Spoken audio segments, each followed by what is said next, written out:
बहुत बहुत धन्यवाद सभापति महोदय। मुझे इस विशेष चर्चा में बोलने का अवसर देने के लिए मैं हृदय से धन्यवाद देती हूँ। सबसे पहले मैं जो हमारे यशस्वी प्रधानमंत्री श्री नरेंद्र मोदी जी हैं और हमारे तीनों सेना के वीर जवान, उनको मैं हृदय से धन्यवाद देती हूँ, जिन्होंने आतंकवाद के खिलाफ इस निर्णायक और ऐतिहासिक कार्रवाई को अंजाम दिया। मैं ऑपरेशन सिंदूर पर इस विशेष चर्चा का पूर्ण समर्थन करती हूँ। यह एक ऐसी कार्रवाई है जिसने भारत की ताकत को दुनिया के सामने प्रदर्शित किया, बल्कि यह भी दिखाया कि हमारी सेना देश की संप्रभुता और सम्मान की रक्षा के लिए पूरी तरह सक्षम है।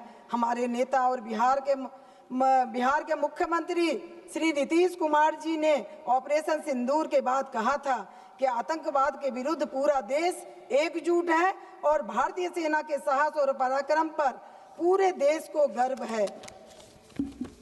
माननीय प्रधानमंत्री जी, आपकी दूरदर्शिता और अदम्य नेतृत्व ने इस ऑपरेशन को संभव बनाया। आपकी अटल प्रतिबद्धता ने हमें यह विश्वास दिलाया कि हमारे राष्ट्र के हर इंच की रक्षा की जाएगी और आपने यह साबित कर दिया।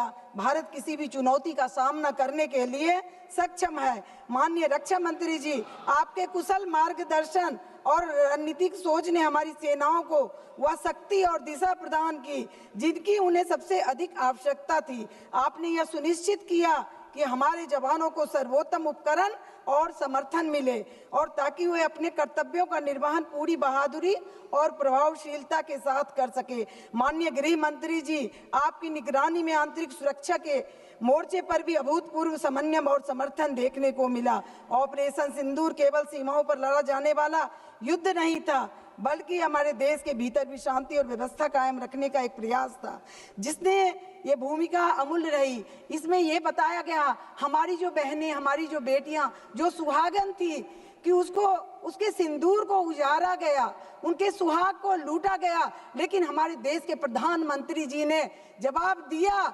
ऑपरेशन सिंदूर करके हमारे सेना के जवान ने दिया ऑपरेशन सिंदूर करके, और जहां जहां आतंकवादी ठिकाना था वहां पर हमला कर करके इसके ऑपरेशन किया, उन आतंकवादियों का ऑपरेशन किया, इसलिए ये नाम ऑपरेशन सिंदूर पड़ा। मैं ऐसे जवानों को भी मैं फिर से धन्यवाद देती हूँ, आभार व्यक्त करती हूँ। और जो 26 हमारे जो देशवासी नागरिक की जो हत्या हुई है, जो शहीद हुए हैं, उनके प्रति भी मैं सच्ची श्रद्धांजलि देती हूँ। उनके प्रति भी मैं उनके परिवार के प्रति की उन्हें शक्ति दे ये सहन करने का। और मैं कहना चाहूँगी 7 मई 2025 को शुरू हुआ ऑपरेशन सिंदूर विश्व इतिहास में एक मील का पत्थर है। यह पहली बार जब किसी देश ने संयमित तरीके से केवल आतंकी ठिकानों को निशाना बनाया बिना पाकिस्तानी सेना या नागरिकों को कोई नुकसान पहुंचाए। यह बदला था 22 अप्रैल 2025 को पहलगाम में हुए आतंकवादी हमले का, जिसमें 26 हिंदू पर्यटकों को बेरहमी से मारा गया। माननीय महोदय, भारतीय वायुसेना ने राफेल जेट्स, एस्केल्प मिसाइलों और ब्रह्मोस क्रूज मिसाइलों का उपयोग 9 ठिकानों पर किया गया और हमने बहावलपुर में जैसे मोहम्मद के मुख्यालय, मुरीदके में लश्कर तोयबा का गढ़ और मुजफ्फराबाद में आतंकी गढ़ों को पूरी तरह से नष्ट कर दिया।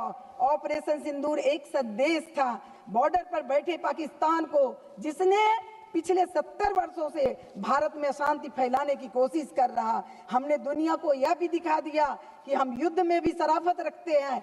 हमने ना किसी पाकिस्तानी नागरिक को, ना उनकी सेना पर हमला किया, लेकिन पाकिस्तानियों ने क्या किया जो देखने की बात है। उन्होंने हमारे मंदिरों, गुरुद्वारों पर बम फेंके, महिलाओं और बच्चों को, निर्दोष को मारा, ड्रोन से हमला किया, 93 पर हमले का जवाब दिया। एक सेकेंड बस लास्ट में कर रही हूँ।